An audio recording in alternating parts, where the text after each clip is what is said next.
අද මේ කතා කරන්න යන මාතෘකාව ටිකක් අනුවේදනීය කතාවක්. හයිබ්‍රිඩ් ජාන මට්ටමෙන් ලෝකෙ ඉන්න එකම ජාතිය අපි කියලා. එම මානවය බිහි වෙයිද? ඒ නිසා මේක මුල අල මම ඇස් දෙකින්ම දැක්කා. භාවනා මරා ගන්න කවුද? කොහෙනි පිළිගත්තත් පිරිවෙල 700ක් වල රටක් ජනාවාස කරන මොන විහිළු කතාවද? ඒ මානවයත් වලින් අරගෙන උටත් පිහින් ගල්ලා ආයි වලටම දාපු සිද්ධියක් මේ තියෙන්නේ. මේ තිබිච්ච සම්පත් කැනින් කරලා අරගෙන ගියා. භයානකම දේ ඒක නෙවෙයි. මම උඩ උඩින් දාන්නම් ෆොටෝ එක.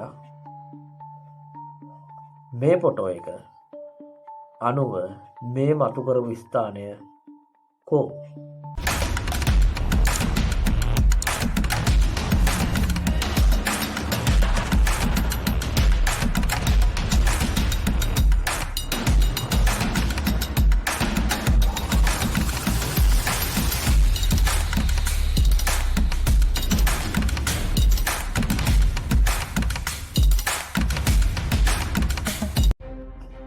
අයිබෝන් කියලා පිළිගන්නවා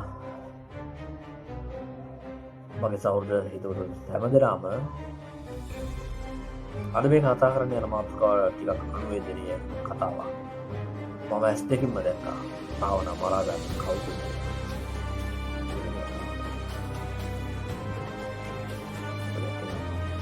700ක් අරගෙන ඇවිල්ලා රටක් ජනාවාස කරා කියලා කියන විජය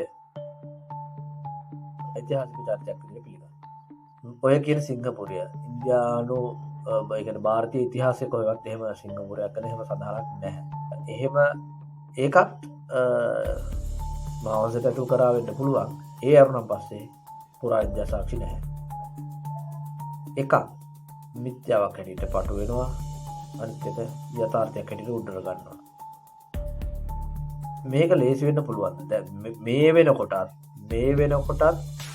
ඔබ දන්නවද මේ අපිට ආසන්නේ කියන්නේ බෙන්ගාල මොක ආසන්නේ තියෙන දූපතක් තියෙනවා සෙන්ටිනල් කියලා. මේ දූපතේ ඉන්නවා තාම ගල් යුගයේ ඉන්න ගෝත්‍රික මට්ටමේ ඉන්න මිනිස්සු. කිසිම ලෝකේ කිසිම දෙයක් එක්ක මිශ්‍ර වෙලා සම්බන්ධ වෙලා නැති. මේක ඉන්දියාවෙන් අභිධාරණ කලාපයක් හැටියට නම් කරලා තියෙනවා. මම ගොඩක් වෙලාවට ගිහිල්ලා Google Maps එක හරහා ගිහිල්ලා මම බලනවා. මෙයාලා බයිබලයක් අරගෙන ගිහිල්ලා කොමාරි තප්පර ගානක් ඇතුළත යාවත් මරලා දාලා තිනවා. කිසිම පිටස්තරයක් එක්ක සම්බන්ධතා නැහැ.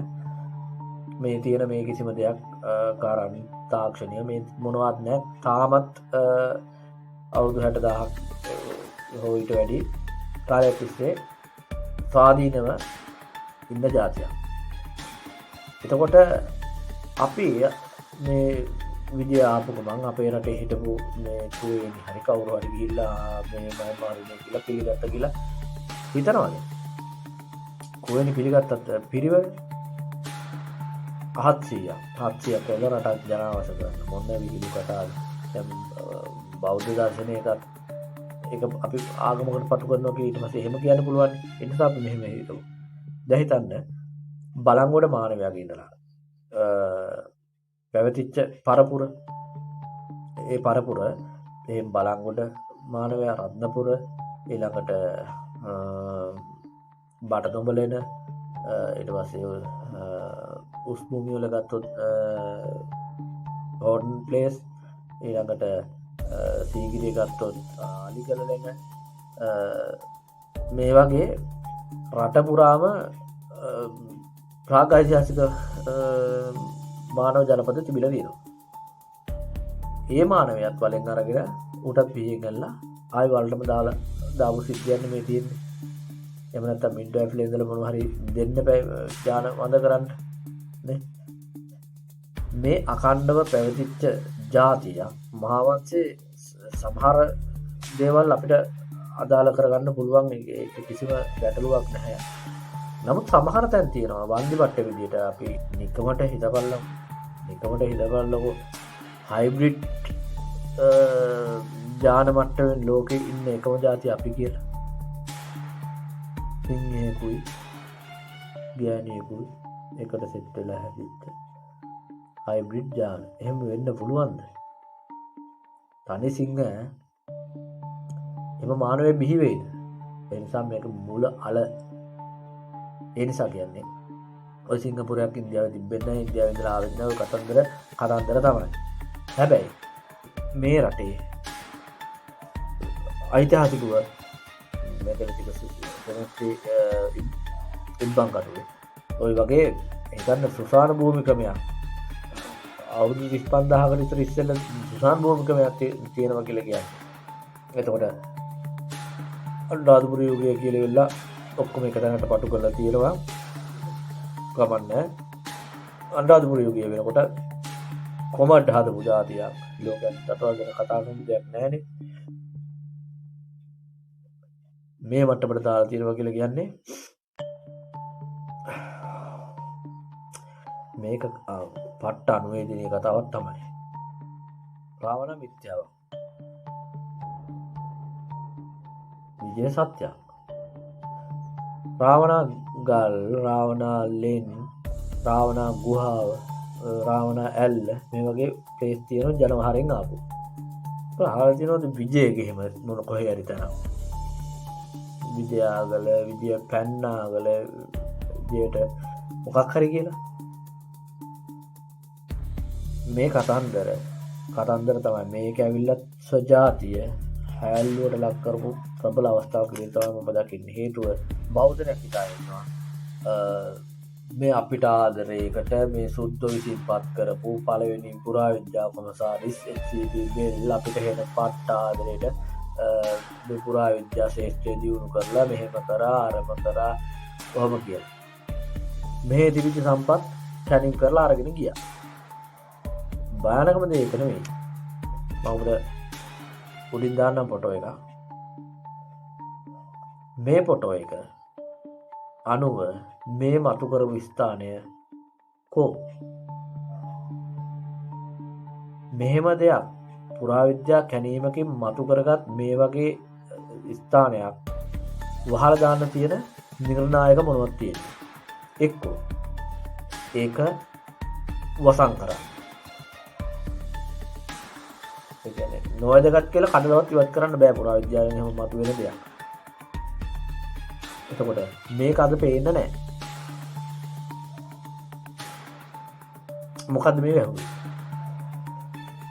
අන්න ඒකට විතරක් උත්තර දීපල මානිත්‍ය ඔක්කොම හෙල්ල જાතිය රෙහි මෙහි කියනකොට බයිලරේ කියන්නේ මේක වැහුවේ ඇයි? මේක කෝ? මේ ඡායාරූප සමග තියෙන කතාවක්. මීට අමතරව මේක ඇතුලේ වෙන කතන්දර ගොඩක් තියෙනවා. උමගත් තිබුණා ඇතුළට බහින්න අනිත් එක මේ සීගිරි ගල වටේ කීප තැනක ගල් දාලා හිර කරපු මොනවා හරි පියුසුම් තියෙනවා. පිටුපස දෙපැත්තෙම වගේ ඉස්තුබුර තුන්වෙනි සියවසේ පුරා සෙල්ලිපි වගේක් අහු වෙනවා. එතකොට භාවනා මධ්‍යස්ථානයක ඇතුළේ මේක පාවිච්චි වෙලා තියෙනවා. මේක නිස්සංග මල්ලින්නේ. නිස්සංග මල්ල කොහේ හරි තරම් ප්‍රතිසංස්කරණය කළා ක්‍රියේට් මොඩිෆයි කතන්දර නෑ ක්‍රියේට් බයිම කියලා ගහනවා නිස්සංග මල්ල කියලා. ඒ මට්ටමේ සීගිරිය ගෙඩිය පිටින්ම කාශවට දාලා මේ ඉතිහාසයේ මේ අනිත් දේවල් මකලා දැම්මේ අපිට ආදරේටද?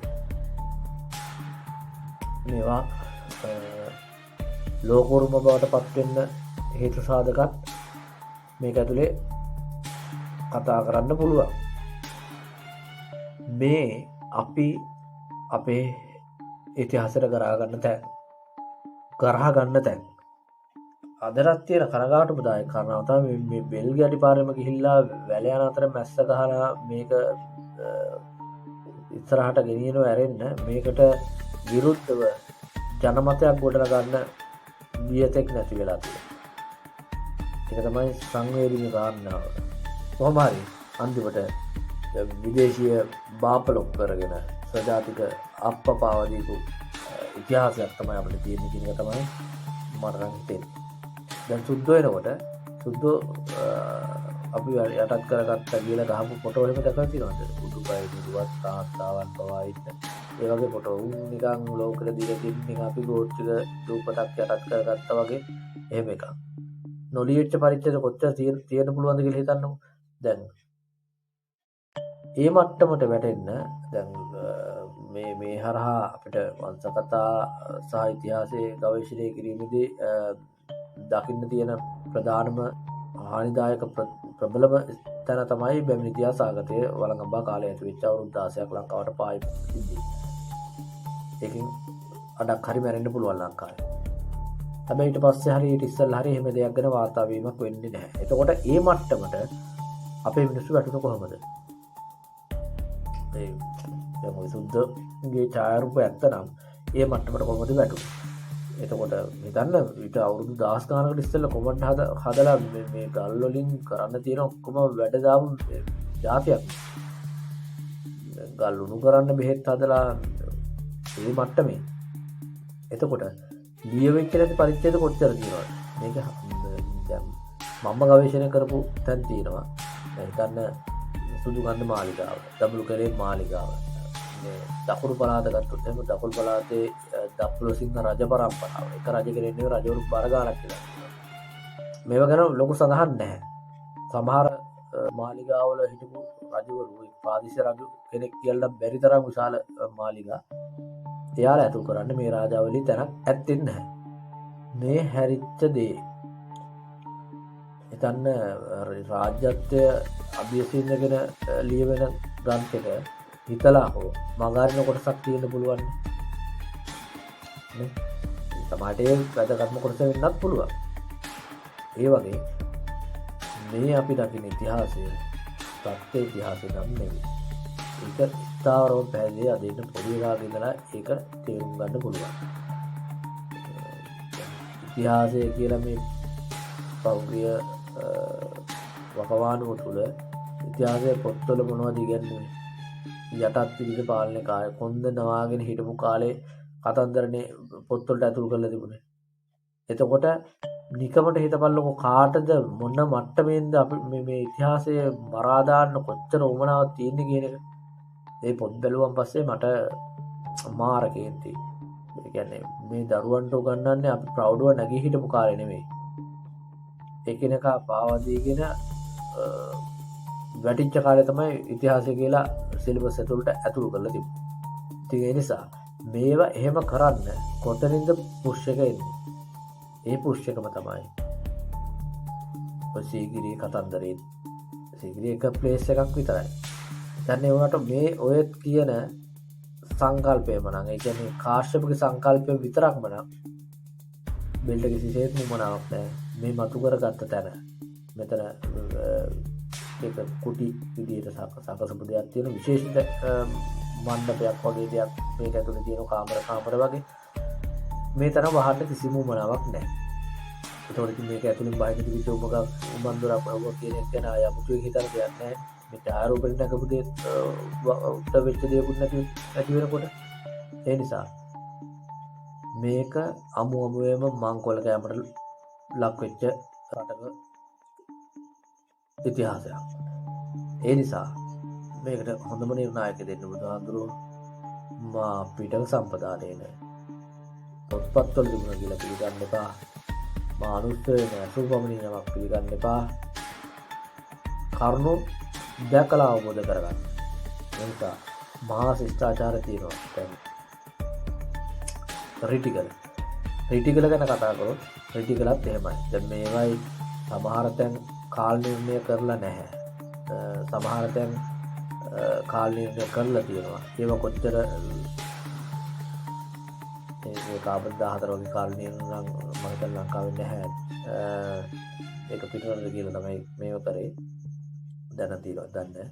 ඒ කාල නිර්ණය අපේ රටේ පක්ෂව දෙයිද කියලා එහෙම හිතනවනේ නේ. වෙන රටක් ආඩ්‍යව නැගී හිටිය කියන එක කුම්බන්න තව රටකට කොහෙත්ම උමනාවක් නැහැ. ඒ නිසා හොරාගේ අම්මගෙන් පේන අහනවා වගේ තමයි මේ කාල නිර්ණය සමහරලාට කරලා තියෙන්නේ. හැබැයි අපේ මේ පුස්කොළ පොත් වල ඔය රාවණා දැහැන් ඔය වගේ මන්ත්‍ර ශාස්ත්‍රයම ඇවිල්ලා තියෙනවා. මේවා ආකස්මිකව ආපු දේවල් නෙවෙයි. අනිත් එක තමයි ලංකාවේ උමන් තාක්ෂණයක් තියෙනවා. එතකොට මේ උමන් තාක්ෂණය සම්බන්ධව උමන් ගවේෂණය සම්බන්ධව අදතා වෙනකම් හරියට පරීක්ෂණයක් වෙලා නැහැ. දඹුලු විහාරය සම්බන්ධව කියවෙනවා, රජුගේ සම්බන්ධව කියවෙනවා, ස්ත්‍රීපුර සම්බන්ධව කියවෙනවා. ඔය වගේ බහුතරයක් තැන්වල මේ වගේ මන් තියෙනවා. කිලෝමීටර් ගණන් දිගේවා. මේවා ගැන පරීක්ෂණයක් වෙලා නැහැ. අහල පහල ඉතුරු රජ කෙනෙක් නමකට බාරි වෙලා දැන් අපෙන් බේරික් වගේ සිද්ධියක් තියෙනවා. කොහොම වුණත් මේ රටේ තිබිච්ච මහා ශිෂ්ටාචාරයක් විදග්ධ කියන කොටස විසින් වලදාලා තියෙනවා. සමහරලාට ඒ විදග්ධ කොටස යම් තරක් පාදද්දි හම්බ වෙනවා නම් මේක කරලා තියෙන ධනපාල කියලා. ඊට යටින් හම්බුනොත් එහෙම නෑ. මේක සිරිපාල කියලා. ධනපාල කියන එක ප්‍රසිද්ධ කරලා තිබුණොත් සිරිපාල කියන කුඩු බල දාන්න තමයි වෙන්නේ.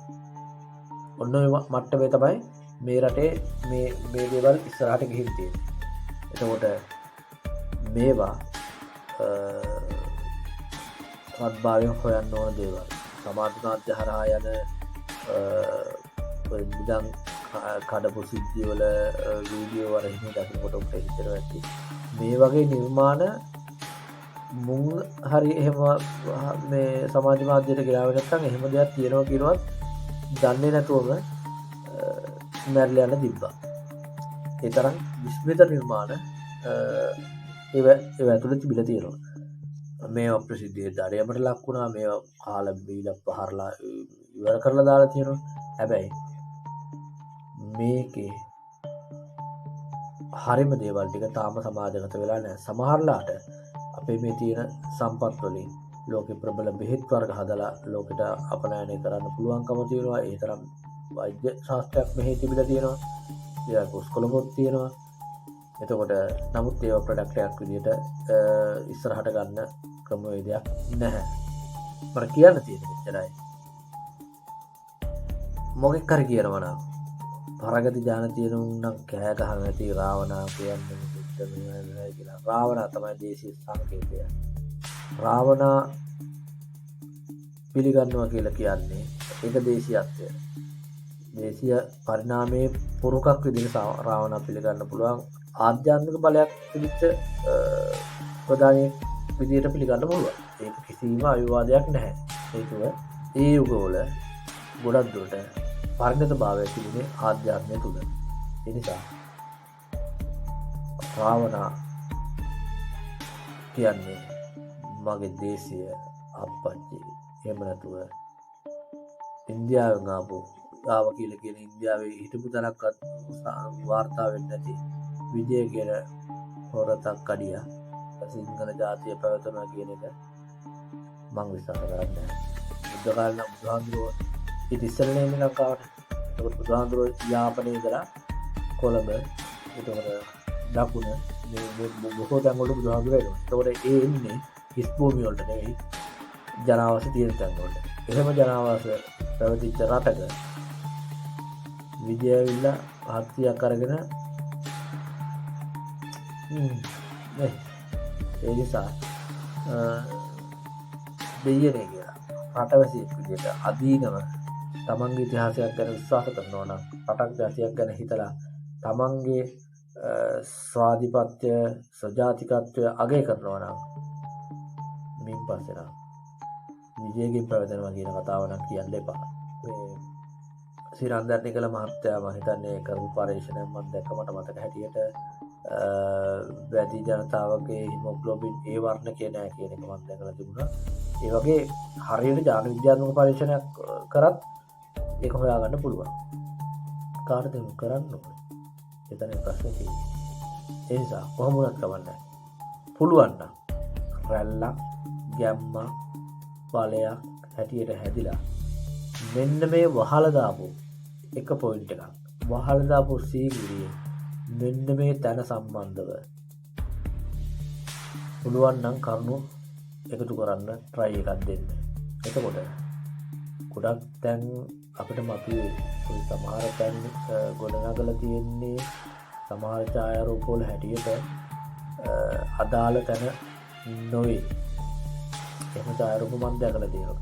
එතකොට මේ දේවල් වහන්න මේ දේවල් හංගන්න උමනා වෙච්ච එක අපේ ප්‍රෞඩ ඉතිහාසයේ තවත් පිටිපස්සට ගියපු එකක් පෙන්වීම වැළැක්වීම හැර මංකොල්ල කාගෙන ඒවයි තියනවා මංකොල්ල කාගෙන ගියා කියලා ඉවරලා ඒක මහ ලොකු දෙයක් නෙවෙයි ඒක යරත්වාදයක මහා පරිමාණයේ ගුණ දෙයක් ඒක වහන දෙයක් නැහැනේ එහෙමනම් ඒක අරගෙන ගිහිල්ලා ඊට කලින් තිබිච්ච මේ ස්වර්ණමය යුගයක් වහන්න දාන එක ලෝකේ අරමුණක් මෙසේ වෙන මොකක්ද එනිසා ඔබේ අදහස කමෙන්ට් කරගෙන යන්න මේ ප්‍රජාත පරගතිව සියලුම සිංහලයන්ට ආයුබෝවන්